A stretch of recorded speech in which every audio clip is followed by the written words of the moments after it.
جاتكم بيزار. اي حاجه غادي نبارطاجيها معكم في هذه القصه هذه معاودها لي لايف كنسمعها كتعاود لي في ودني مع اغنيه عمر بالمير جيت نغربل لصحابي بقى في يدي الغربال. ما علينا. هذا واحد السيد كان كيبغي واحد السيده كوبل عامين مع بعضياتهم ما تفاهموش.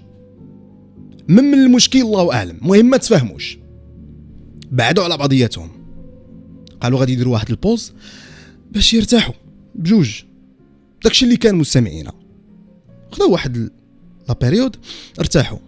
السيد بان له ان الرجوع الى هذه السيده هذه ما غيكونش صالح لا ليه لا ليها. اوكي الرجوع الى هذه السيده هذه ما غاديش يكون لا في مصلحته لا في مصلحتها. السيده بقات كتقلب عليه كتطلبوا عام شي حاجه وهي كتقول له نرجعوا لا